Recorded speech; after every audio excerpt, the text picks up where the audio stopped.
children of the night. What music they make. They're all gonna laugh at you! They're coming to get you, Barbara. What's up? I'm not gonna hurt you. I'm just gonna bash you a bit.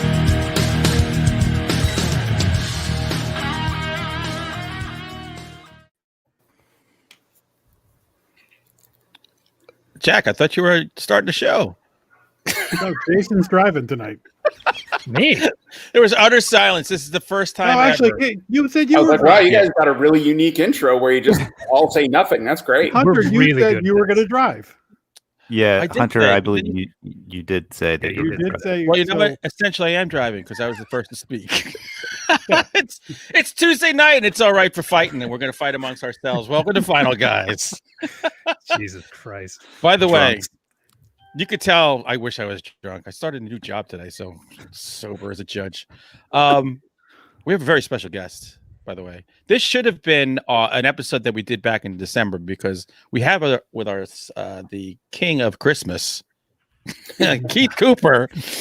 But actually, he's here because he's the writer of Anything for Jackson, which we whacked poetic about a few weeks ago, and it made our top 10 list for 2020.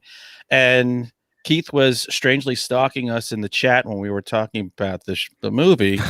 And I guess we got the seal of approval because he agreed to come on today. No, I just came because I wanted to talk shit about you guys back. No, thank you. Really glad to be here. I listened in just because, you're talking about the movie. I'd like to hear, if people crap on it or not. So, no, it was great. And then I started listening back to your other episodes. This is a great show. You are a brave man. We've been surprised by some of the people who actually listen to our show who are related to a movie. And we're like, oh, damn it. Why did I say that? Yeah, right. We have gotten in trouble before. We won't say which movie, but No, there was you can say what you want. I was really careful. I was like, I'm going to say nothing. I'm not even going to say anything until I hear that they all either like it or don't. And then if they dislike it and they start cutting up, I'll just politely back out. I'm not going to say anything. But, I get it. Not everybody likes everything. Usually how it works, the three of them are pretty diplomatic if they don't like it. If I don't like it, well, this is the reason why I'll never have any of my books made into a movie. Pretty much because of the shit I say. Jason and I got in trouble for a movie we liked, but we made some jokes. So yeah, that was great. But it was a good comeback. It was a great comeback. So what we're going to switch things up tonight because Keith actually wants to come on here and talk about a different movie, not his own movie. So right there, no ego. You're amazing. How do you answer that? Although I don't know really to say about you because the movie you chose was Hard Rock Zombies from 1985, which we don't get speechless a lot of times watching movies. And there were points in this where we were just looking at each other like, what is going on here? So, but before we do that, I know Jason is dying. He has some questions about Anything for Jackson that he needs answered. I know, Jason. It's going to be something technical that nobody cares about, but I want to give him the phone. Well, it's not about camera. Then you're going to see how much I don't know. I do want to talk quite a bit about Hard Rock Zombies because I like to consider myself a connoisseur of bad films, and I had never heard of that, and it kind of blew my mind while watching it. So I do have a lot of questions about that. As for Anything for Jackson, you said in the chat that the budget was only $250,000. It was, yeah, around 250 American, yeah.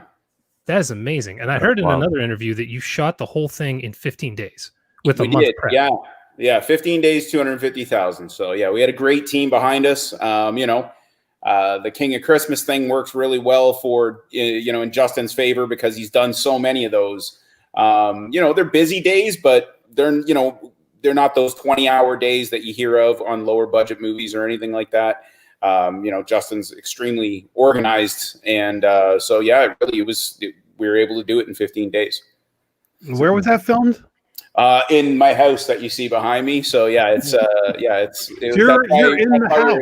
What's that? You're in the house. I am in the house. Yeah. People don't talk break about the it after. salt They're like line. asking if there was if I was worried about curses because they started talking about the Exorcist curse, and I was like, I had no idea this happened. I was like, I wasn't worried until they started talking about it. Yeah, I don't want to alarm you, but there's a woman behind you who keeps shooting herself in the mouth. Yeah, that's right. Just don't turn around. You can see the Surgot mask there. Oh, wow. Bird one there. So yeah, that should Nice. show you how low budget it was. I had to buy that personally. And so then when they were trying to move stuff out afterwards, I was like, no, I paid for that. That's staying. That's mine. That was my kid's take. Yeah. Was it your snowblower? No, it was actually the director's snowblower. And we probably spent 2 or 3 days chucking different frozen things and stuff like that into it to see what would work best. Bananas, frozen bananas, whatever it is has to be frozen. Hot oatmeal didn't work at all. We thought that was actually going to work, but it was just came out clumpy and gross, and didn't work. Damn. Yeah. Now I have a question. How did you get Sheila McCarthy and Julian Richings? I mean, because these are not unknowns, and no, yeah, tremendous. Yeah, it was honestly it was a lot of luck, obviously, but we through friends of friends, in the industry, somebody knew Sheila, and was lucky enough that they said they could get her a copy of the script, and so we just sent it to her, just saying, hey. No idea if you're interested, but this is something we'd love. I wrote it with her in mind and Julian as well. Just knowing that we had to go local, so we needed great Canadian talent, and of course they're at the top of the list. So we thought we'll start there, and then we'll get cheaper versions of them as we go. Eventually, where I would play Julian's part or something. And so luckily enough, Sheila actually got it. She got on a plane to go shoot Umbrella Academy. And she landed off the plane and called us right away and was like, yeah, I want to do this. So it was really cool. Yeah, that actually, Sheila helped us out a lot, because you go to a studio and saying, yeah, Sheila McCarthy wants to do it. And we're like, we don't have money. And she's like, yeah, she's so awesome, right? She was saying, I do things like Umbrella Academy and things like that so I can do projects like this that I really want to do. So wow. She just couldn't help that more. And also, too, the score in our movie is far above our grade as well, which is actually Sheila's brother, John McCarthy, who's done tons of big, huge Hollywood movies, and just similar thing. He read the script and was like, I'd love to do this, work on something with his sister. So, and then after that, because Sheila was on board, I think I was able to reach out to a friend in the industry as well who knew Julian. So I got it to Julian, told him I wrote it with him in mind, and same thing. We met with him and he had a couple questions and then he was like, yeah, I'm on board. He's like, they're honestly the sweetest people in the world. I know a lot of people do that. They're like, oh, everybody was so great. And I always think, whatever, shut up. We got really lucky. Everybody really was incredible. We had, are you guys all American? Yeah. Unfortunately, yeah. Yeah, right now I'm sorry, but there's no pride right now. We're all trying to move right now. We have a pretty big house. Canada looks nice, though. Canada's so nice right now. We're on lockdown, but it's real nice. I'll snowball your driveway. Yeah, that's right. So, and so speaking of that actor is Yannick Besson, who is he's probably one of Canada's absolute biggest stars. I don't know if you guys know the show Murdoch Mysteries. It's a massive show kind of everywhere else in the world and Canada. So he's the star of that show. And he was just like, yeah, I'd love to just come out for a couple days. And we're like, what? That's crazy. Same thing. We can't afford him. Right. But obviously he came out and just played Rory, had all these great ideas, no fuss, no anything. So yeah, it was truly, we couldn't have got luckier. He was like one of my favorite parts of the movie, just like his mannerisms, just like the things that he did on screen. It was such a good performance. Yeah. But I don't think like people understand how like $250,000 seems like a lot of money, but in terms of a movie budget, it is so small. Like, did that go pretty much all to cast and crew? Because you had 100%. Yeah. Justin and I made nothing off this movie. We knew that we weren't going to, and that was okay. We knew that going in. We just wanted to make this movie. So that was sort of our deal. And obviously, $250,000, no one was getting rich off this movie. We were happy that Vortex took a chance on us, with only having Christmas movies in our past. It was a good trade-off. It's been great, but you're absolutely right. Everything that all $250,000 is certainly on screen. That's for sure. Yeah. What's the path to get that to Shudder? So to go from there, so we went to Fantasia Film Festival first. And then I think we did Blood in the Snow. And after Blood in the Snow, I think Shudder wanted to acquire it as an original. So I don't know the exact details. That was, Justin Robello and Vortex. They have great relationships and things like that. So he just kind of called with the good news and said, hey, Shudder wants to buy it kind of outright, and they didn't have to shop it around. So I'm sure they were very happy. So then it became a Shudder original, and it's, obviously gone very well for us. So super happy about that. How do you get the money for this when you come? Like, do you come in and say, well, I just did, Christmas wedding planner. Let's do a horror movie. Give me money. How do they agree to that? Like, how do you convince them? Yeah, it's weird. Having made as many of those movies as Justin and I have in the last 7 years, we've been really just kind of kept behind closed door, right? We're just working, and it's a great day job, and it was a great way to learn. But I think I've told all the Christmas stories I can certainly tell. I don't think there's many more I have to explore in that area. And it was always the goal, right? Like, because even the path from Christmas movies, it's hard to tell from IMDb, but I actually started as a comedy writer at Funny or Die, Will Ferrell's website. So I had a sketch comedy troupe that we did really well on YouTube, and they found us and we're like, hey, why don't you come and just work for us? And we're like, all right, great, that's cool.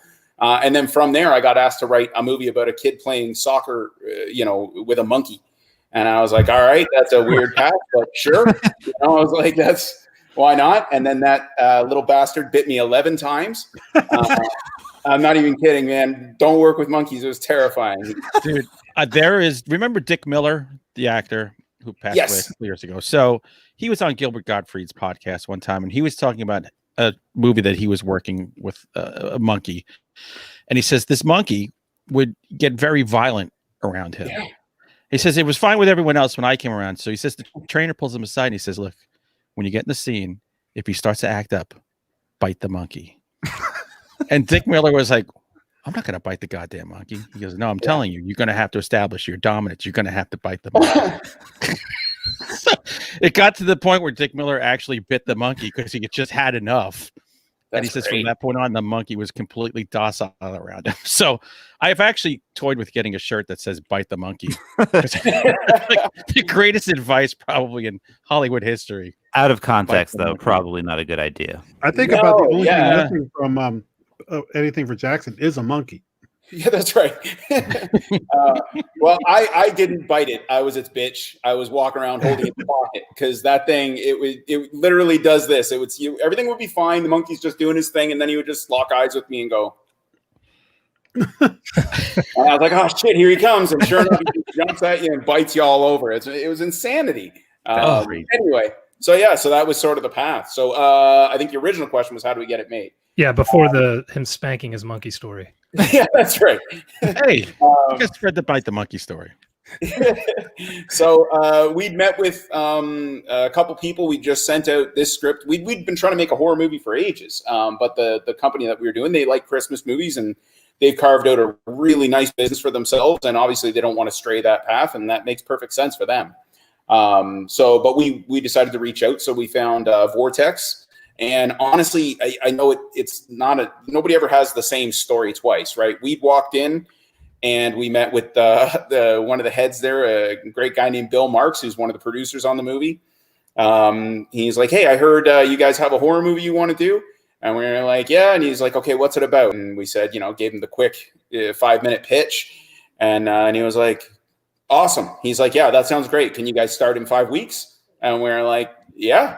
And he was like, okay, great. He's like, the money will be there on Monday. So good luck. And that was kind of it. Wow. So yeah, it was fantastic. It couldn't have gone any better. It was just right time, right place, right time. They needed a horror movie and we had one ready to go. So is horror like your favorite genre, or do you have a favorite genre, or? I think I like good movies, as you can tell from Hard Rock Zombies. So it's just got to be good. But I mean, obviously, I grew up on horror. I love horror, sci-fi, horror. Those are probably my two go-to that I'd prefer to write in. But I, everything is great for sure. I have a question about your writing. Sure. So, this movie was a magic combination of an amazing cast and great writing. Since I'm here, sure. Yeah. If you weren't here, I'd be trashing the hell out of you. Of course. We're saying if only these actors had something to read. I was wondering about the whole occult stuff. Yes. And did you research anything, or did you just make all that stuff up? It's funny. At first, I was like, okay, I'll just, whatever, just start making stuff up. But then I was like, well, I don't want to die. And I was like, I treated it like any religion, to be honest. I was like, if I was writing a movie about diehard Christians, I'd do a bit of Christian research. So I did. I did as much, research as I could without getting too many, FBI flags. And I was actually really happy. I got a tweet from an actual Satanist who said, he's like, hey, he goes, I really appreciate, you took the time to find out our opening. And, so when she does Yolanda does the opening, even at the library there, that's, that is sort of how they start their ceremonies and their offerings and things like that. So I took it as serious as I could possibly take it. Did you find the guy about the cookies, the refreshments? Oh, the cookies. Yeah, the cookies was Justin's idea. It was a great little bit. And then and Josh, who plays Ian, is you'd never know it from the movie, but that guy is so funny. And he had so many great ad libs that we actually. Oh, I would get that. Yeah. His character was too funny in some of the cuts. But yeah, he was great. So, same thing. He was the one who just walked over and just started eating. I don't even know if he knew we were shooting or what. But he started eating cookies and treats while everybody's doing their scene. And it was great. So, yeah, it was awesome. Yeah, we all loved the idea of the Satanists meeting at the library. Yeah, that one I can't take credit for. That was all Justin. That was a great idea. That was it adds a little levity to a very serious topic. But that was the thing. It was kind of like this roller coaster ride. It was like, these are quirky people. This is kind of funny. And then, whoa, this isn't funny at all. Yeah. We all felt like it had a little bit of a Fargo feel to it. That's I mean, obviously that's one of the best compliments we can get, right? So that's very much what we kind of, we both love Coen Brothers.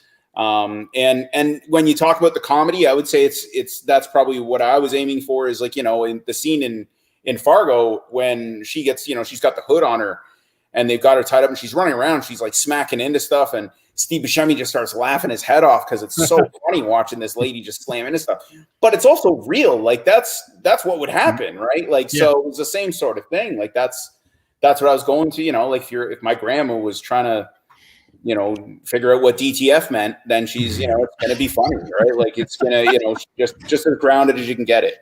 And all that like frustration that William H. Macy goes through in that movie, I felt like that couple was just hitting those real life problems. I'm like, God damn it.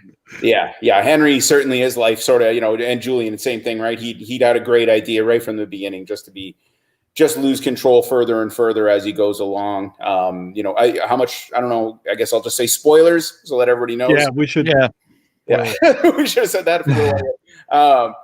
But now that we've said that, the flossing ghost scene, I actually, for the ghosts, I use dream analysis. I wanted to tap into a lot of people's like nightmares and things. And, so the teeth falling out in your dreams actually signifies that you're like having money problems or you're losing control. So it's very much in line with all the characters, right? Like that's the point when Henry is, he's meticulous and he's a doctor and everything is well thought out. But at that moment, his shit just starts to fall apart, right? So we wanted to kind of play on those things, and each ghost, obviously representing something different, plays in each of into their own psyche. All right, listen, man, your ghosts. Every scary thing in this movie was actually scary, which is the tip of the cap. Especially what you did with like Charlie Brown looking ghosts was awesome. I can tell you a good thing about that. So there is one thing that people haven't really been talking about too much. There's kind of three or four scenes where ghosts are kind of hidden throughout the movie. And you can't see them. So I can tell you that there's one with the Charlie Brown ghost, and I was at a different, obviously what the camera sees and what you see are two different things, right? Mm-hmm. So Justin is behind the camera. I was reading lines with Sheila for this scene. And so from my view, I can tell you that this ghost did not look scary at all. And it was kind of derpy. The eyes were like turned like this from where I was standing. And I just kept texting down to Justin. I'm like, hey, this looks good, right? And he's like, yeah, it looks great. I'm like, you seeing what I'm seeing? Like, it doesn't look scary. Like, this is going to be made fun of. So anyway, so if you find the three, then we can always revisit it later. And I can't give that away. I've been told I'm not allowed. But yeah, a reason for you to go back and watch again.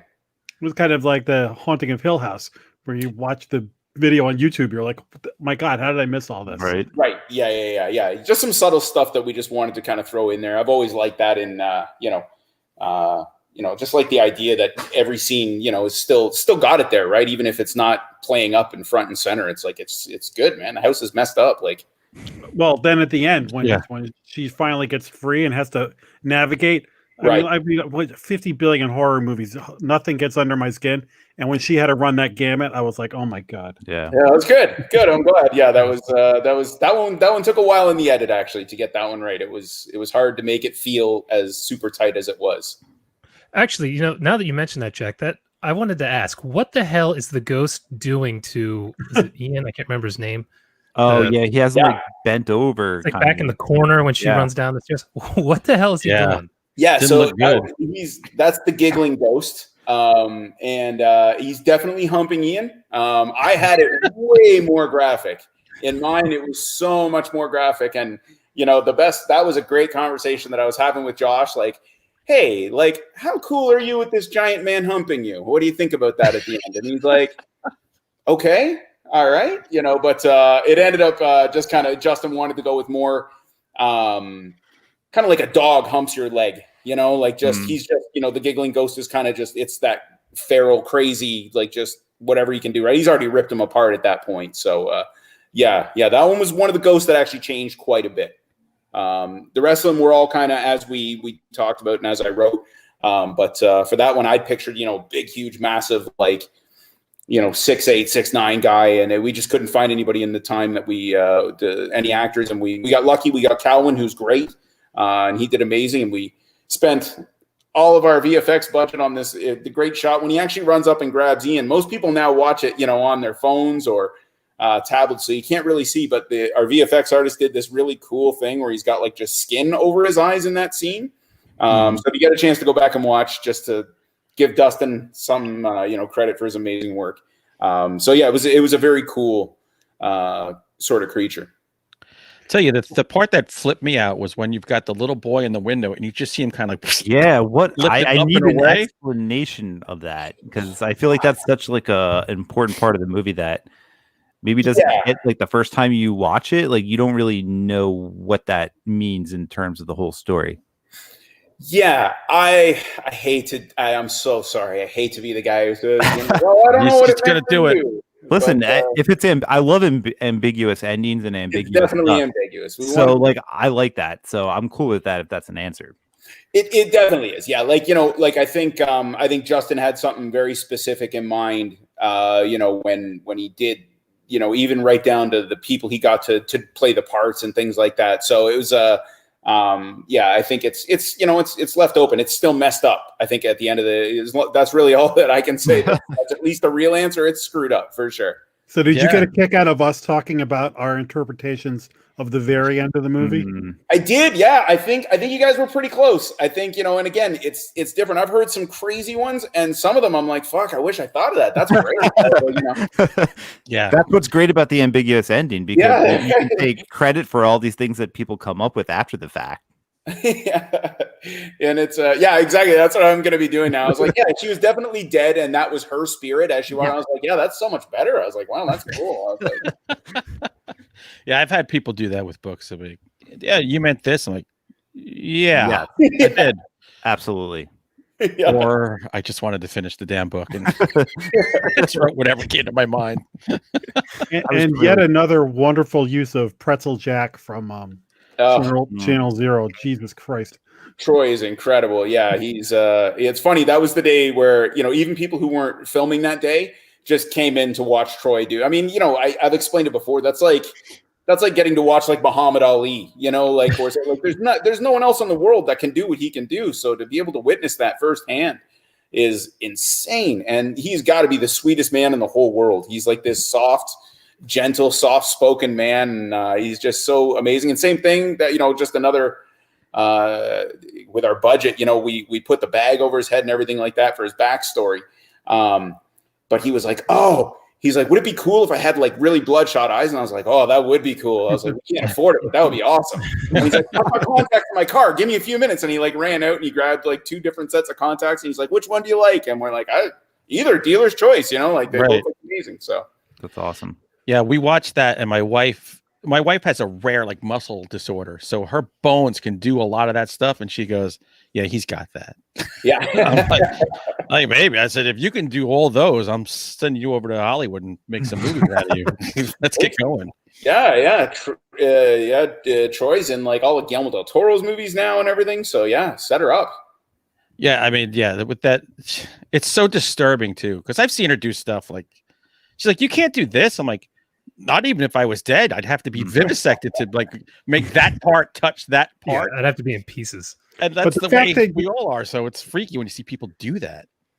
Putting him like in a bed with somebody who is handcuffed is just kicking up the terrifying nature of it 1,000 times. Like in Channel Zero, when he's scary enough running around the neighborhood and stuff like that. Right. But when you're like, Jesus Christ, that thing's in the corner and it's going to climb on top of me. Yeah. I don't think Constantina had to act very hard in that scene. I think that was pretty scary. Yeah, she put in a lot of hours in that bed, I bet. Oh my God. Yeah. We felt so bad. You don't, when you're writing it, I was like, I was like, okay, it's going to be tough, you know, to have her in it. But then, you know, you're on day 11 of it and you're like, ooh, are you okay? You know, but it's in typical Canadian fashion. Every time you see, you know, Henry being awful or Audrey being awful, you yell cut and they're like, okay, what can we get you? And they get her, you know, Sheila's bringing her like juice and things like that for her while she's, you know, in bed and things. It was great. I like the arc that you had with Shannon, because in the beginning, you get the feeling she doesn't want the baby. Mm-hmm. Right. And then you'll do anything to save your baby, and it happens a lot in real life. You don't even need Satan introduced in there, but it happens. And I've seen it happen with people I know. So I thought that really hit home. Yeah, I love that scene when she's talking to him in the driveway, the doctor in the driveway, where she's like finally admits that like she thought about it, and like that whole scene was just like really touching. Yeah, thank you. I will go as far as to say that's part of my vision, is that scene plays into that ending. Those two kind of go very hand in hand for me. Right. So as far as it being open, that was sort of my path with that, was that scene to that scene. Love it. One of the other things we loved about this was there's a part of the movie where you just kind of feel like there's going to be a real police procedural, right? Until she freaking blows her head off, right? And that was spectacular. And then it keeps repeating. Like, was that always the plan? Like, where did? Yeah. You know, I mean, you want to root, right? You want to root for poor Shannon to get free. So, you know, I really, really wanted to make it as believable. Justin and I were like, it's got to feel as quick. Her turn has to be fast. It has to be sharp, you know, and luckily Lynette is so good that, you know, she did, you know, I think a lot of times when I'm watching a movie, you know, sometimes I wonder if maybe the actor has, you know, if they know the scene at the end is coming up, so you can kind of spot it in their acting sometimes. You know, if you're watching halfway through, you get the feeling, you're like, oh, I think this person's going to do a twist. So I was so glad that Lynette is so good that I just felt like she was the cop, the knight in shining armor the whole way through. And then when she does that, you know, flip, she sold it so well. So yeah, it definitely works because of Lynette. Yeah. So good. And then what was it like? It seems like when this hit Shudder, us along with like the entire horror community, just was just like this gem. Like, wow, what was that like? You know what? Honestly, it was incredible. We don't, you know, I don't know if you guys know, but monkey movies don't typically go to theaters. And no, they do insanely well. You know, like it's crazy how well that movie did. But you know, it has a market, right? And it's its own market and it's its own path. So with this one, we didn't get to do like a theatrical release or anything. So we really didn't even know if people were going to like it at that stage. You know, Justin and I have probably watched the movie at least 60, 70 times by the time we're done with all of our edits and everything like that. And you forget if, you know, so it's really hard to tell if the scares are going to work or if because you're so numb to it, right? You're picking up as many pieces as you can. So, Obviously, the reactions have been insane and incredible, and luckily, because of it, we've had a lot more doors opened up to us, and we're getting a lot of really cool people reaching out and taking great meetings for future projects and things. So it's been phenomenal. That's Gotta get awesome, some man. of that Blumhouse money. Yeah. Hope, who knows? Fingers crossed, right? We want beyond Blumhouse. We want some Universal Pictures money or something. We want some Warner Tom Brothers. Cruise mummy money. You want to go straight to HBO Max. You should Yeah, do that's where everything's going. You could do the Anything 4 series. Just There you go. it's like a bottle of Coke. You find your name on it, and there's your story.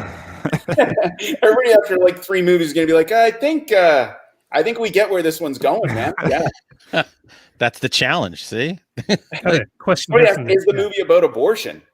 Oh shit, I don't know. I think you need a Taken crossover with Liam Neeson. Yeah. That'd be cool, actually. Yeah, that'd be awesome. I want Jackson think back. Take I have on a abortion. particular set of skills. Yeah, that's right. He's the doctor. He's got the particular set of skills. That's great. I love it. Jesus, that changes that movie. Yeah. No, it's not. It's not a play on abortion in my mind. If that's your takeaway, that's cool. Privilege for sure. It's I think that was a theme that I was thinking of. It's about this old rich white couple that are just entitled, and that's kind of. It's a weird thing that people haven't talked about a lot. Some people have, and I'm glad they've caught it. But it's that was sort of my thinking is like it's just this old couple just feel like it's they don't obviously they're morally. Henry more so than Audrey, but going back and forth, but just they're going to do it either way, right? And it's just kind of so that was something that Justin and I set out early on, and really wanted to kind of that was our message. If you have any message in the movie, I have a question. The writing nerd in me wants to know how you ended up having them be an older couple instead of just parents who lost a child. Was that to get more sympathy because they were doing horrible things? Is that just something that like the first idea you had?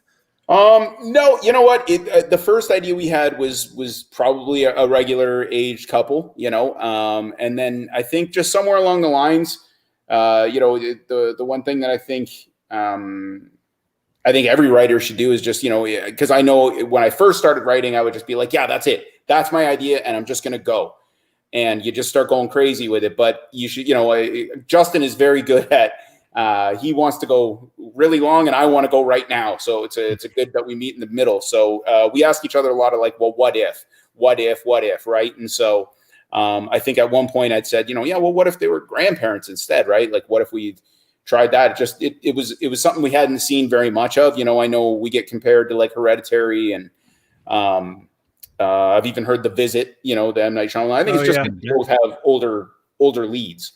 Hereditary deals with a lot of grief and things too, so I can understand the comparison there. So it was just it's just throwing things at the at the wall, for lack of a better term, I suppose, and you just keep going down paths. And even originally I think it was mostly about Shannon, and then I'd realized as I was writing about these grandparents, I thought it was so much more interesting to kind of tell it from their point of view. So it's just kind of how it all comes out in the wash, I guess. It makes their struggle that much more because my mother has to call me to check her email. Right. Yeah. I just thought that it adds sympathy to characters who are doing really horrible things. Like I kind of felt like if they were younger, we might have been like, these people suck and I want bad things to happen to them. But even though they're still doing this horrible shit, you're kind of rooting for them the whole way through the movie. Okay, because grandma and grandpa can't be total shits. That's right. I think that's what I definitely like to do as a writer for sure, right? I think it's easy to make people feel bad for a character in a movie. Give a kid cancer, give it a puppy, and kill the puppy, and everybody's going to start crying, right? It's not that hard. It's an easy recipe. So if you can make people feel bad for people that are doing horrific, horrible things, then that to me should be the goal, right? Is to build up your villain as much as you can. It also adds a bit of more, I think it added more weight to the movie, gives it more credibility. Because the horror genre got away from that for a long time. It was everybody was, the max age was 25 and you all looked like you came out of Maxim. But the movies that really stick with us growing up, but those are the ones where they were Max von Sydow. Yeah. You got Burgess Meredith in The Sentinel. You've got Ghost Story, Peter Strauss. Rosemary's Baby. Rosemary's Baby. Ruth Gordon. It just adds a little something extra where I think we get so used to, oh yeah, here we go. Here's the kids. Here's the body count. When it's someone older, you're on unsteady ground and you really don't know what to expect. Yeah, well, yeah, and it's funny you mentioned that because the Changeling with George C. Scott is one of my favorite old horror movies. And same thing. It's just I think there's just and also too. I mean, again, you praise Sheila and Julian for all the right reasons, right? You want somebody with that kind of level of depth to their work too, right? It's I mean, I'm sure you can find those great 20-year-old actors that might be able to pull it off, but you've got people who have really lived, and it just makes it that much stronger, right? Like I know we've filmed stuff before, where you ask these beautiful actors to play somebody with a kid, and they don't have kids yet, and it just you can't quite, they didn't quite get it sometimes, right? So I think if they have grandchildren, for sure, that's it's gonna you start questioning what you would be willing to do for them. So I think that I think that makes perfect sense. We got a question from Nabi Barath. Audrey giving cushion to the shackles tells us she is a kind-hearted person. How did she become such an evil person? Just losing, right? It's loss. It's I don't know about you guys, but I got kids, and I don't think I'd ever thought about anything. I've always said, you're a parent when my nightmares stopped being about me and started being about them when I had kids. So that's how, things changed. And so I genuinely think that's all it comes to. You hear about your kid getting bullied at school or something. You want to punch a little kid in the face, like that's, and you're like, what am I doing? Like, I'm not going to hit a little kid, but you want to. So yeah, you realize, I think in that instance, she's somebody who's just, they're not really even Satanists per se, right? They just found that as their outlet. And so she just became evil because she's just so desperate. She's got her own guilt for driving the car. She's got her own, loss of her daughter, and she's got her own loss for Jackson. So yeah, it's just a combination of those things. Yeah, and it's believable. She was utterly broken. Yeah, in a way, and I could say I might even try it. If there was a meetup on Facebook, I might go there. For sure. Yeah, I'd at least go to the meeting. Yeah. Well, they're like what you're saying, like they're motivated by self-interest and grief. Right. But then they pair up with this Satanist guy who's just a loose cannon. And once he's given a little bit of power, it goes to his head. Right. Well, and that's just it, right? Like that's Ian's play too, and Josh did that so incredibly well too, of mapping that along the way of being he's really meek at the beginning and stuff, but the second that he sees he could do this thing and bring back what he thinks is going to be Cherith and ends up being Vanth, he's got this plan, and he's already killed his mother. He doesn't care. He doesn't care about any of these people. He just wants to do this thing he's been working his whole life toward that he thought was fake. Wait, Josh is not a Satanist? Lives in his mom's basement? Not in real life, no. Damn it. He pulled that off so good, I believed it. Convinced me, for sure. The hair told me everything I needed to know. I got to ask a couple questions about what might be my favorite character in the movie is the, what's the guy's name who did the snow removal? Rory, I think? Rory, yeah. Yeah. Yannick Bisson, is that? That's right, Yannick Bisson. Okay. That guy killed me in the movie. He was so manic, and he wanted to clear their goddamn snow so much. Like it just made me laugh every time he appeared. Perfect. How much of that did you write, and how much was this guy just bringing this energy and kind of going with it? I think film is collaborative, right? So it's all there. I don't think he strayed from the lines very much, but he's just so likable. He's just so sweet. And so when he starts doing it and you're like, man, I'm going to feel really bad. Like, I'm watching the first day and I'm like, I know what comes. I'm going to feel terrible. Like this is just this poor guy who's had his wife, left him and screwed him over and things like that. And, if you follow his storyline, his wife actually cheated on him and he's the one who still, takes the blame for it and the guilt and everything like that. So he's just 100% a victim, just trying to help, an elderly couple and just gets in over his head. That's why I will never help anyone shovel. I think that's what's so cool about this movie is because like even the minor characters have like these like huge story arcs, and like how you were able to fit all of that into like such a small like frame is just as a writer, I'm like bewildered by it, and it's just awesome. Thanks. Yeah, it's I think right early on, if you're going to put somebody on screen, make sure they got something to say. So I think that was a big thing for me is, I learned that early on, and you start looking at your characters. I was like, oh, this person just says seriously 9 times in my script. Maybe I could give them a little. Put a Star Trek red shirt on him. Yeah, that's exactly what it feels like sometimes. I also wanted to ask about the scene at the very beginning. It might be the first shot, actually, where they abduct her. Mm-hmm. And they left the door. This is my nerdy film question for Hunter. Sure. Oh, here it comes. You guys left the door open while they were like hitting her over the head and stuff. Was that because of the natural light coming in? It just made it look so good. I saw this. I saw you guys. I saw you brought this up on your review there. You know what? I would say yes, and just be like, wow, what an artistic choice. You know what? I think we did have a really great DP. Sasha Morik is so good, and his lighting, People Cat and stuff. So I think they just figured out how to make that look, so that it's going to just add that extra, when the door opens up. I don't think it was. I think it's just anything, right? Justin says, well, the door is going to open, and then they say, okay, well, that's going to be a lot of extra light, and then he's like, yeah, well, it's going to open, so then they figure it out. So it's that scene's got such a great hook though too. Yeah, I mean, that it sucks you in because like you think it's one thing, and then suddenly it's something else. So. Yeah. That scene has been there since day one. Like that was, Justin and I were driving home. The movie actually started from a lie. We were in a pitch for a different movie. And they'd asked if we had, because they'd already had something similar. They liked the idea.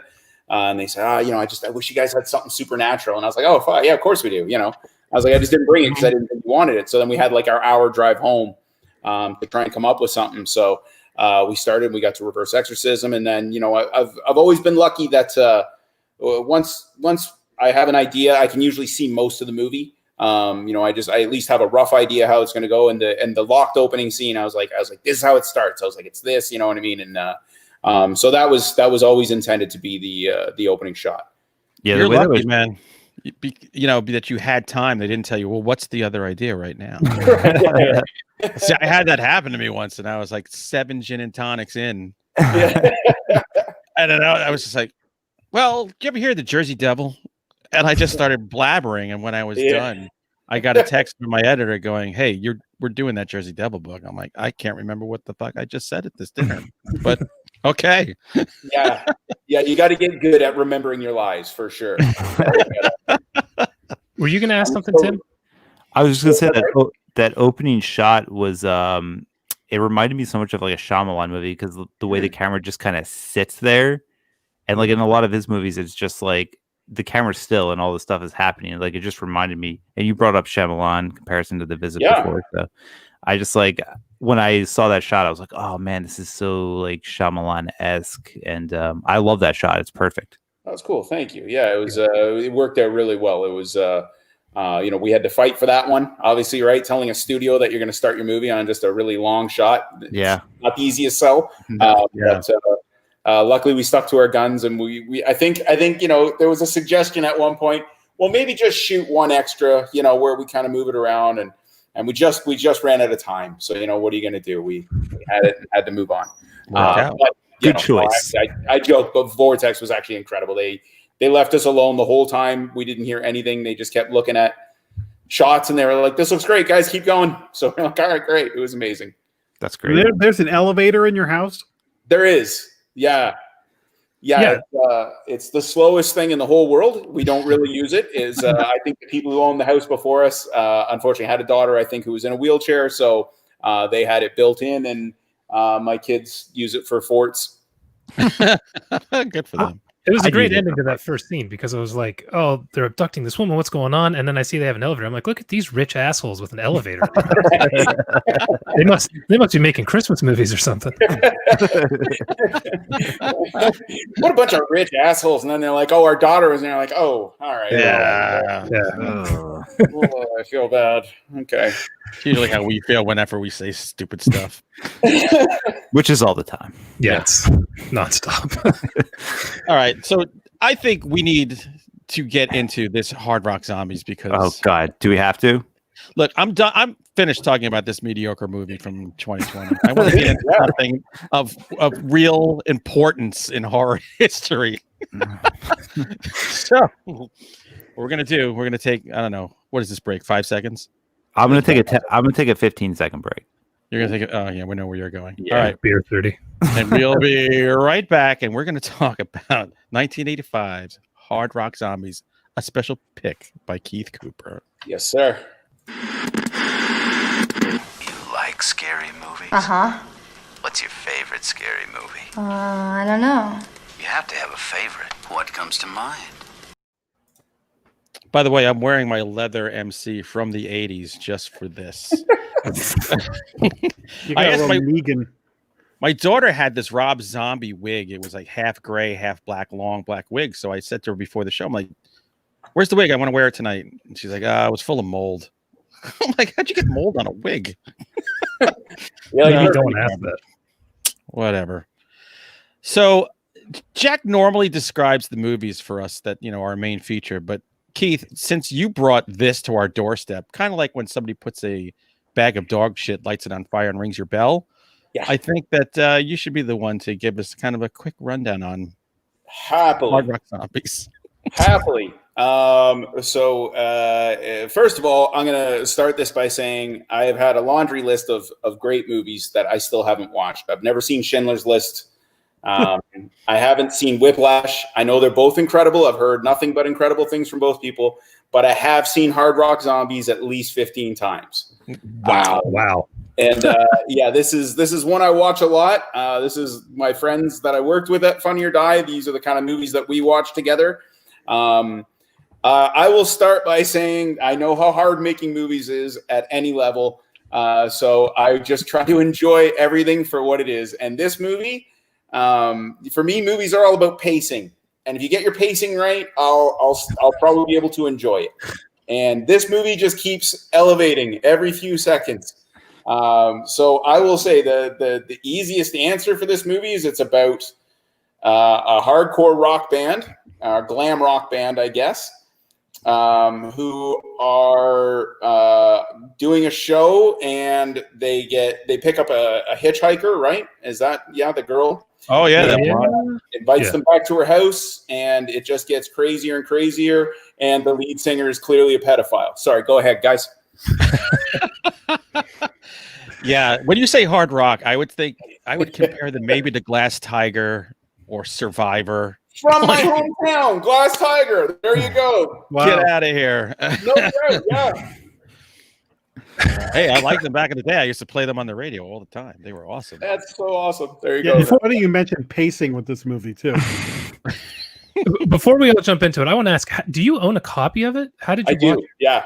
Okay, because we finally found a shitty copy on YouTube that was almost unwatchable.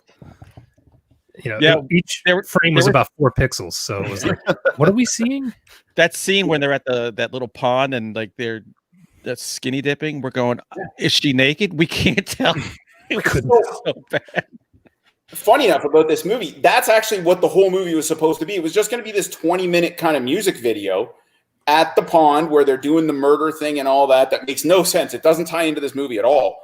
And then the director was just like, well, fuck, we got this stuff. Like, let's just make it more of a movie. And so they just kept going. Like, they didn't like stop and regroup. The best of my understanding, they didn't like go away and write a movie. They're just like, I'll just start writing something. See you guys Monday. Let's go. No, wait, isn't there? I thought I read somewhere where this movie was used as a drive-in movie in another movie. Yes, yeah. So he made another movie, which we watched. American Drive-In, right? Well, that's right. Didn't he do American Drive-In? Was that the name of it? I think that's it, right? Same year. Yeah, that's right. Yes. Yeah, we watched that one too, which has some, this guy likes his undertones. I'll give him that. That one's got some crazy undertones too. I don't want to accuse anybody of anything. I'm just saying that you put some interesting messages out in your movies. Wow. And so I think that's exactly it. It was just supposed to be that, thing at the lake was supposed to be what was playing on the drive-in screen. And he was just like, I don't know, let's just, this is fun. Let's keep doing this. And God bless him, because I love every second. Yeah. That makes more sense because the story seemed to wrap up around 30 minutes into the movie. And then it just kept going. Yeah, I mean, I want. Do you guys? How do you do this? You just talk about it as it goes and kind of. Oh yeah. We could walk through it, or we could just. Let's break At down this point, the it doesn't 17 matter. the 17 act play. I mean, they get picked up right now. Act 13, and when we get there, is my favorite act in this movie. So you start out with this band, and their music feels very, very of that age for sure. Horns up. And if you notice, they go backstage and there's all these groupies hanging all over them and stuff like that. And the lead singer is not interested in any girls his age. Yes. No. We all commented on that. Yeah, it's noticeable. I was like, this is a choice, and I feel so bad for. I think it's EJ Cruz. Is that the lead guy's name in this? Is that right? Who knows? A certain way. Okay, we'll call him that. We were pounding beer, cursing your name while we were watching it. We weren't looking at the actors. Actually, we wish that we had you on because we were watching it like this. We all had it on at the same time. Good. And we kept saying, "Where the hell is he? If he bails on us, we're going to kill him." Oh yeah, his name is EJ Curse. There it is. Thank you. Yes. Wow. So I felt it back because he is clearly painted. So then he goes backstage and he starts hitting on. They don't say her name, but he calls her girl, right? Like, hey there, little girl, a couple times. Like, I thought I was giving the movie the benefit of the doubt where I'm like, okay, maybe she just looks young and, fair enough. But he keeps calling her little girl. And I was like, this is a choice. Her dad isn't, more than, her dad is the hero in this movie. And he's played out to be the villain, just trying to keep this, scumbag away from his daughter. But, yeah. So, Then what's next? So then they go on the road, right? Well, they go to her home, and there is a weird the editing. I think didn't we say that this was edited by a 13-year-old boy who just wandered in somewhere? Because this movie takes hard rights and lefts because they're at their house, unloading the bags and meet the little people, whatever the hell they are, and then there's a music video being shot. And we're like, what did we miss? Yeah, like, what? This movie is all over the place. But he also mentions that one of the guys is writing a song in the van that was like from the Necronomicon or something. Yeah. Right. Yeah. That's what you do, right? Like, Totally. As a musician, you got to try and find that influence, and he keeps bringing it. Oh no, that's not. There's nothing being brought back from the dead yet, right? It's just that do do do do do do do do do do do do do do. But your bass player usually comes up with the songs. Yeah, and this random bass practicing is starting to reanimate the dead. Like, well, it reanimates the spider. Yeah, the jar hands. So good. And so you learn that this girl that they've picked up, the hitchhiker, her house is just the family is all kinds of monsters, right? Or just some of them. That was the other thing I couldn't quite figure out. Yeah, there was some leftovers from Phantasm. Right. And so then what? Then they kill them after that, or then they go and play their show. And they do that weird montage, like the old Monkeys show, where it's them very strange. I said it was like a Hard Day's Night. Yeah. Then they get put in jail. Yeah. Which isn't really a jail, it's like a barn somewhere. It's a barn. It felt like the Brady Bunch when they went to the Grand Canyon and they got, I think Jim Backus locked them in a jail cell for an episode. By the way, did any of you, when you watched that episode of Brady Bunch, eat beans out of a flashlight? Oh, absolutely. Yeah, I did. They tasted horrible coming out of that metal flashlight, by the way. Jesus, no idea what you're talking about. Yeah. You're too young, man. You don't know. No, I watched plenty of Brady Bunch. I just didn't eat beans out of a flashlight. He's not weird like you. Yeah. Well, look, Jack and I were a little bit older, and we were there, man. And it was a little bit. Everybody did. Yeah, well, you'll be lucky if you make my age the way you're going. So that's true. That's accurate. And so they got electrocuted then, and I thought, are they dead? Wait, hold on, before that. So before that, that's when the girl tries to pay their bail, right? The little kid. Yes. Okay. See, we couldn't tell how old she was because the quality was so goddamn bad. I never picked up on how young she looked. I'll say I thought the same thing, but if you listen, because again, 15, 16 times I've seen this and I pick up on something new every time. He's calling her little girl every single time. Like that's her name in this thing is like, so we know her name because he writes her a song. She was a little girl with big eyebrows. Yeah. Cassie. That's Jennifer. Yeah. He locks this girl in the car and he's like, and she's clearly uncomfortable and it's so awful. It's so hard to watch. And then he says that he like wrote her a song and everything like that. And he really likes her. And it's so weird and creepy. Then we get the song, right? Cassie. Now, did you guys stop and listen to those lyrics? No. By the way, I listened to Cassie. I listened to the entire soundtrack 3 times over the weekend, blasting it at one point. I am all into that Cassie song. So I am going to talk amongst yourselves here. I'm going to get those lyrics for a second because I've looked this up. So wait, Hunter, you were playing that shake, shake, shake it up or whatever. I was playing it all, man. By the way, Cassie, the girl who played Cassie, was also her other credit acting wise. She was in an episode of Falcon Crest as teenage girl the year before. There you go. So here are the lyrics. Oh, God. I'm so in love, but you're so young. When you touch my hand, does that mean we're in love? Whoa. For you, it's known there's so much I've been through, but I can't hold back this feeling of wanting you. Whoa, Cassie, won't you tell me what to do? I want to spend my life in love with you. Whoa, Cassie, you're a dream I can't let go. I knew I found the one I know.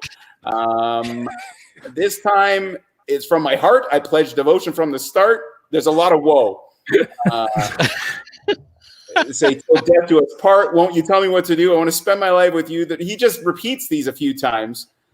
So the opening line is, I'm so in love, but you're so young. Well, this was stolen from what Woody Allen wrote in his in Soon Yi's yearbook. So, well, it's got a Christine 16 or 17 by Winger. Right. She's only 17, man. That was a great song. Not gonna lie, I did not pick up on most of this. Yeah, I checked out about halfway through. You'll get there. It really kicks in around like the 4th or 5th time you watch it, dude. So cut after to the 8th act, I was like gone.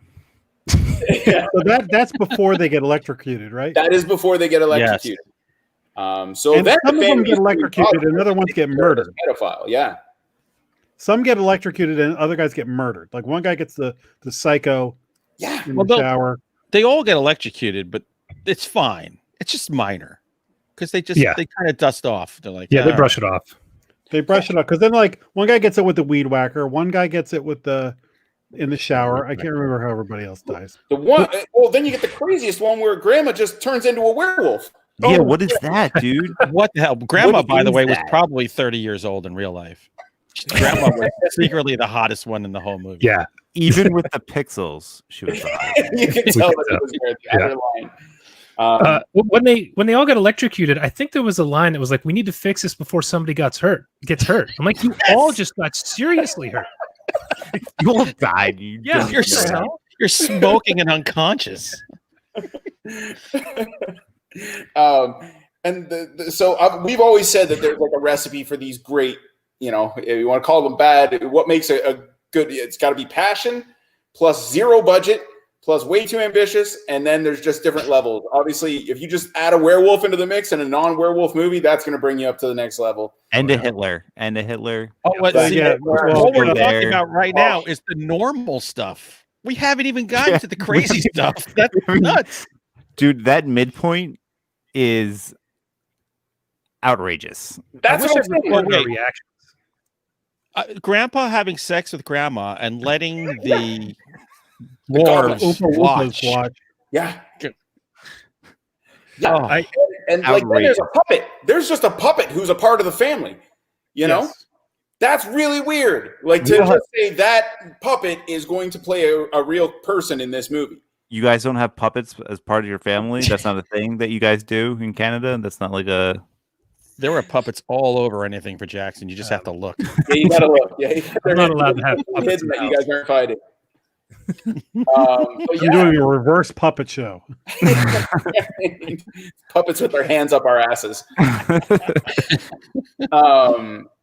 So when that Hitler twist came, I was sort of on the fence with the movie until then, and then I was like, this has got my full attention. I was like, this is crazy. Hitler played by a Jewish guy who's just speaking Yiddish, I believe. I was going to say, you sound like Jewish Hitler. Yeah, exactly. So good. That's usually how they go. By the way, when that happened, we all were like, whoa! Like, we got psyched. Yeah. I wish I'd recorded our reactions because we all freaked out. I think our jaws all just dropped at the same time in unison, and we were just stood that way for like 3 minutes solid because he goes like on our tangent, and like I don't know what the fuck he was saying. Like it could have been anything, but it sounded German. Yeah. Germanish. Yeah. Was this before or after the band came back to life? We don't know at this point. Great question. I think they were dead. They were dead because one of my favorite parts of the movie was when the band comes back to life and walks like robots. Oh my god! And they don't all do it the same. That's my favorite. Is the drummer who's supposed to have the most rhythm is the one who's clearly the most off out of everybody in the thing. That walk. The walk. They were buried under 2 inches of dirt too. That was not a very good burial. Scatter some potting soil on them. There we go. They're buried. Yeah, why were they the only ones doing the walk? None of the other zombies did the walk. It made no sense. No, nothing made sense. That's part of the charm of this movie is it's almost, I don't know if the director, I don't know anything about this director, but I got to assume he's either insanely passive or just loved every idea and said, yeah, do that, because I don't know if I saw much of a vision, but yeah, you're right. These guys just start doing and he's like, great, do that. Keep doing that, and then, but the part before that, when they go to Hitler, we had the same reaction as you guys, where we were kind of joking around and saying something. And we all had to go back. I was like, I don't know when did this happen? Like, I was like, I was watching a movie about the band getting killed and then Hitler's on screen just yelling and it didn't make any sense. And, sorry, go ahead. No, Jason, remember we were watching the credits and the director is Krishna Shah. Right. And it also says written by Krishna Shah. Oh yeah, it's spelled wrong. It's him in the credits. It was spelled wrong. It's him. It's just spelled wrong. By the way, wrote an episode of $6 Million Man. I was literally just going to say he wrote an episode of $6 and he wrote an episode of The Man from U.N.C.L.E. So now I have to go back and find those episodes somewhere because I have to know if there's crazy shit in them. Is it the one where it's the $6 Million Man where he takes on Hitler? It's Hitler everywhere. Bigfoot pulls off his mask and it turns out he's Hitler. No, it was Goebbels. You forget. Yeah, that's right. Everyone can't be Hitler. Yeah. Ferris is asking how no one mentioned who Grandpa was. Well, I'm forgetting that. Grandpa was Hitler. Yeah. Okay, then why? He jumped the gun. We weren't ready. He jumped the gun. Yeah. We got right to the incredible twist. Grandma was a werewolf and Grandpa was Hitler. No more Mr. Nice Guy. I remember I'm tired of playing Mr. Nice Guy. I'm like, okay. Yeah, he was. So the baby gets killed. Hitler comes back to life. Then the band kills Hitler and the bad guys, but then the bad guys come back to life, right? Am I correct? Yeah, I think that's the idea. I've seen this movie 15 times, and I'm still not sure where we're at. Like every time, I'm like, I remember every individual scene. Like I remember the town hall meeting. That's a good 20 minutes long. It really doesn't matter. You know what I mean? It's like turns into Footloose at that point. That's what we were saying. Somebody said that. Yeah, somebody said like this is like Footloose.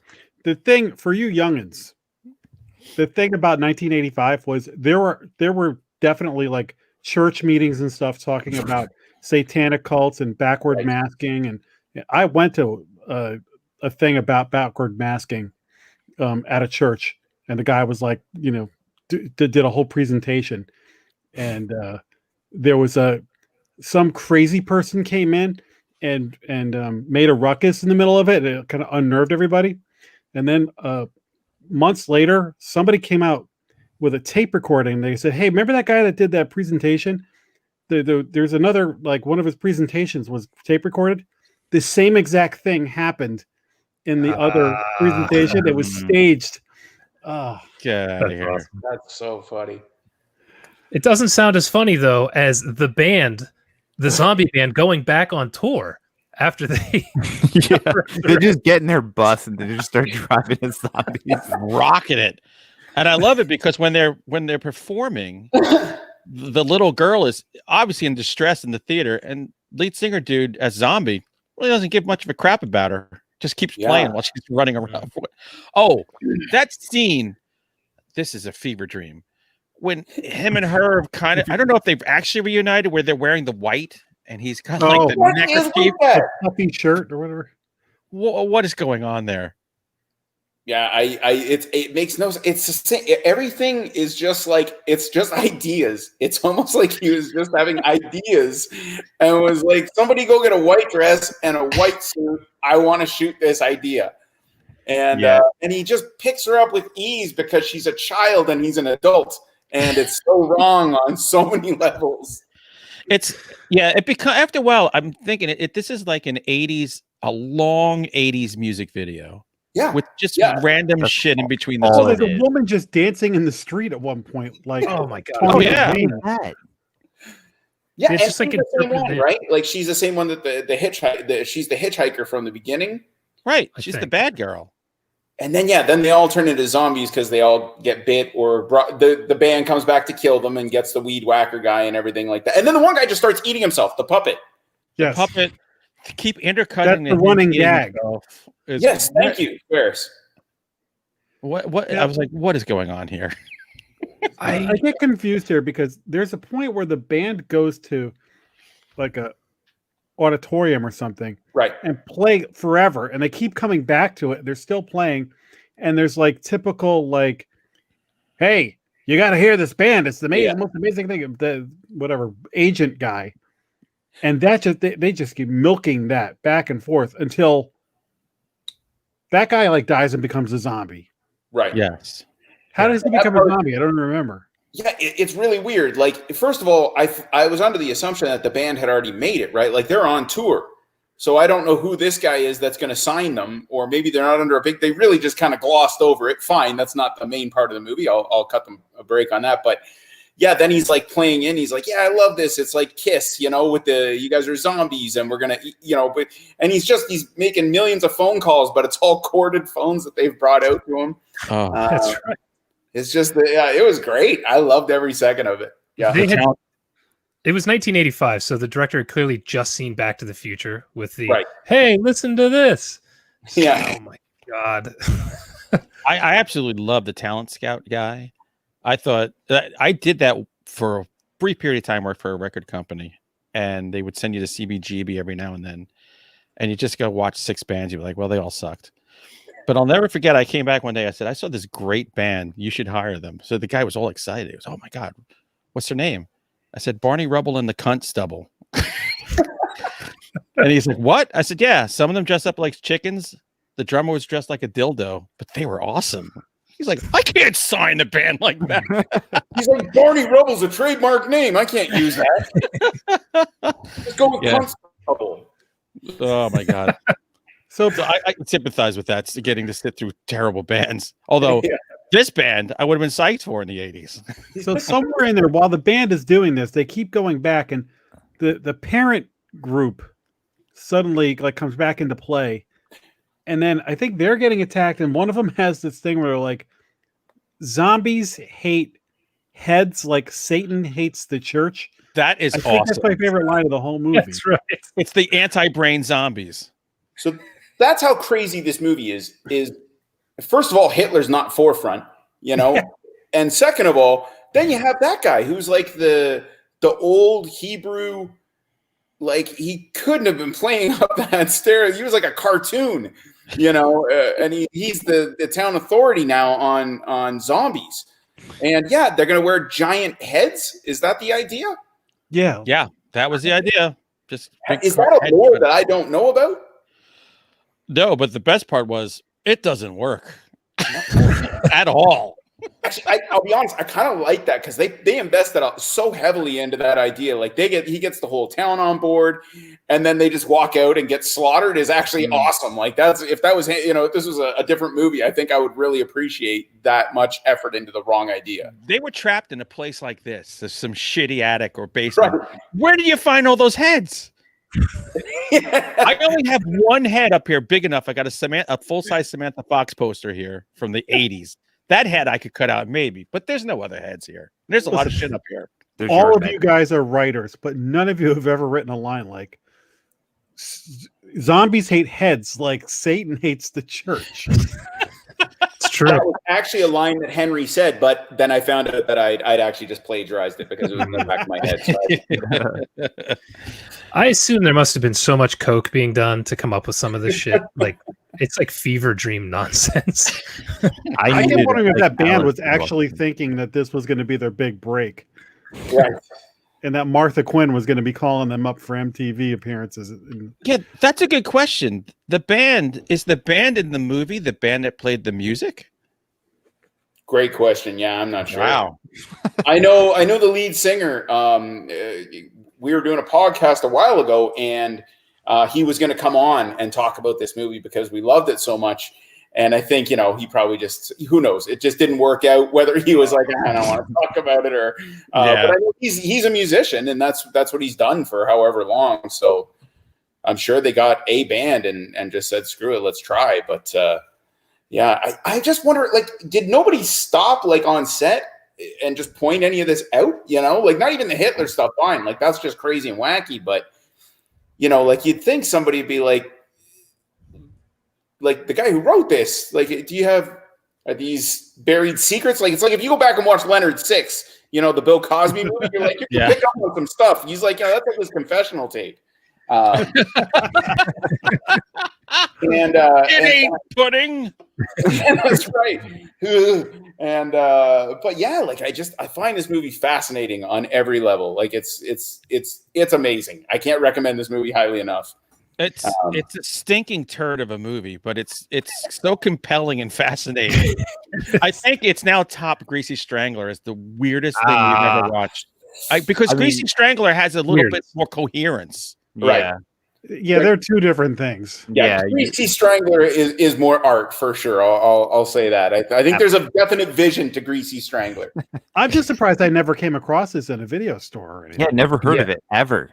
Yeah, these are, I mean, we've all done the Troll 2s and, everything else that's great out there, but we've gone on some real deep dives. So yeah, if you guys ever need recommendations, I've got some great ones. There's a great Canadian one that I almost recommended over this one called Rock and Roll Nightmare. I don't know if you guys have watched that one. That is one of my top 3 favorite bad movies. So great. So great. Yeah, we'll have you back on soon to do that if you want. I love it. They're Canadian. It was filmed like an hour away from my hometown. So that movie is so great. Even better. I would 100% do that. I freaking loved. I've probably seen that more than I've seen like Ghostbusters. Have you guys seen part 2? I've never been able to find part 2 anywhere. Rock and Roll Nightmare? Yeah. No, it was on Amazon for a while. They did that when he was a lot older, didn't they? It looked. Yeah, I don't think it's that old. It looked like they shot it on mini DV or something. I never got to see it. Thank God. Wow. Yeah, I don't want a real movie of Rock and Roll Nightmare 2. I want to see like that. Yeah, I want mini DV or Apple phones or whatever you want to use to film it.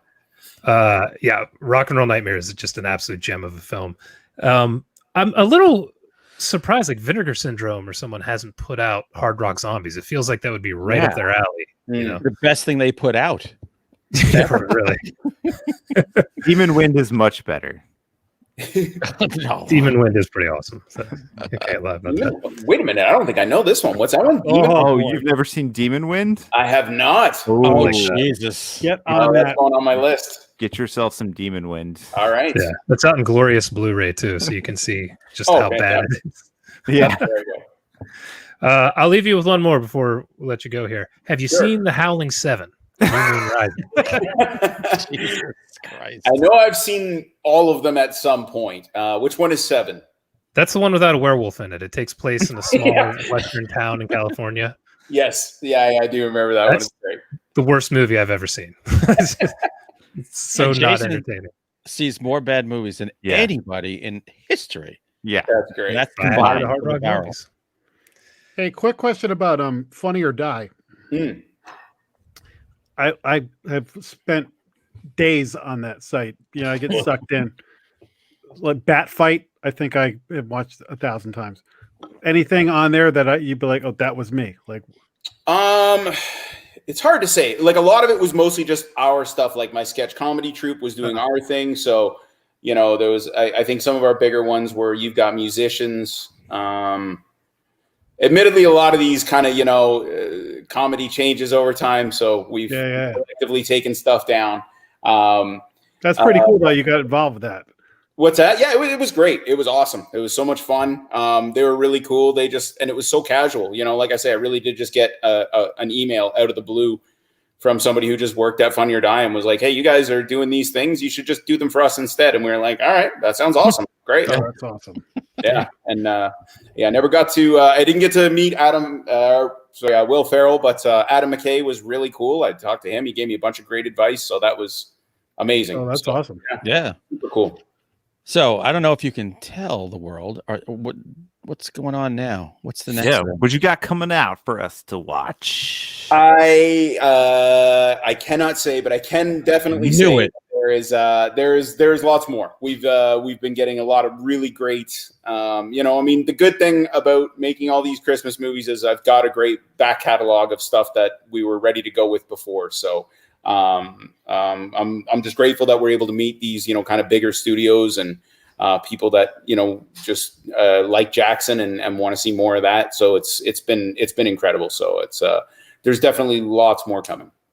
All right. Well, all I'm going to ask for is an exclusive. So whenever the next one comes out, I want you to come to Final Guys first. You got it. And then, you know, we'll pimp the crap out of it. Awesome. So are you done with Christmas stuff now? You're trying to go in a different direction, or? I never say never, but I'm not actively making any more Christmas movies. No, this is, you know, I mean, again, luckily Jackson's done well enough that, you know, it's pushed me out and it's given me enough reason to believe that I'm probably done with Christmas. Well, that's Tim awesome. And I will take it over if you want, right, Tim? There you go. Totally. It's a fun gig. I'm telling you, after a while, you really start to get into that headspace of, you know, the young big shot city person who just wants to get back to her hometown roots. I want to write the sequel to the Christmas Cookies one, which is watched endlessly in my house for whatever reason. Yeah, I know as many people who have seen anything for Jackson and Will, nobody had. Well, I will never see the numbers that my Christmas movies have seen. They tell us that you know, more people watched. I think we have the top 3 of these Christmas movies on a couple of these channels, and damn. And it's well, I mean, it's the bonus, right? Like you do these movies, and it's maybe not where you thought your career would go, but if you do it well enough, then they want more of those movies. So it's great. That's awesome. You know, it still gets me to work from home, and you know, I'm always happy with what you end up with. And they've got, you know, it's a can of Coke. They know what they want, and there's nothing wrong with that, right? Everybody likes it, and more people see those movies than they watch the Super Bowl. Like, you know, those are the real numbers. So it's insane. That's awesome. It's crazy. Yeah, people know what they like. So if you want a house with an elevator in it, write Christmas movies. That's the easiest path as far as I know. What if Canada? What if you started doing Christmas horror movies though? Just to like anything for Santa. You know what? I know a friend of ours, Emma J. Suds, did I think Letters to Satan Claus. This year, and she'd done some of the Hallmarky Christmas stuff with us, and so I think she just kind of explored that avenue. I think she did it with Sci-Fi, if I'm not mistaken. There you go. That's awesome. That's a natural rebellion. That's right. Damn it! I'm doing Satan Claus. Yeah. So they did that movie, and as far as I know, it's pretty awesome. I saw tons of tweets about it. I haven't had a chance to watch that one. I've got to watch Hard Rock Zombies at least 6 more times. Oh, yeah, we understand. What were you gonna say, Tim? I was just gonna say I feel like there's a pretty big market for like Christmas horror movies. Like I feel like that'd be a thing. That's all I watched in like December is Christmas horror movies. For sure. Yeah. I mean, I think it's one of those things that you know, I know we do have a couple. We've got a couple Christmas horrors, and you know, it's timing, right? And who knows what people want when they want it. Obviously, living in Canada, we have lots of snow, so I think that's the other reason we get to make so many of these Christmas movies. But yeah, Christmas horror works well for me too. Yeah. Well, congrats on anything for Jackson, man. It really was one of my favorite movies of the year. It just completely blew me away. Thanks to Josh Marcella, who told me about it, and he's the one who I think reached out to you on Twitter. Awesome. Josh made this happen. Way to go, Josh. Thanks, Josh. You're a hero. Yeah, you're still not getting a free book, but thanks, Josh. Merry Christmas. But yeah, Keith, it was great having you on. Thanks, guys. Look, you come up with another completely shitty movie. Feel free to suggest it.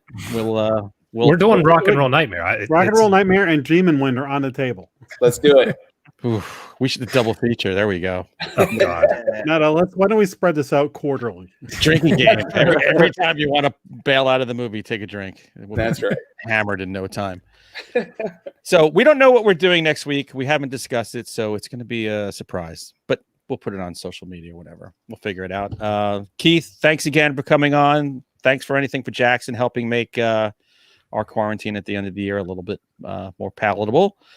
And like I said, exclusive Final Guys. Next movie that Keith does, he'll be here first. You got it. Thanks so much, guys. This was a lot of fun. Really, we know what your house looks like. We'll find it.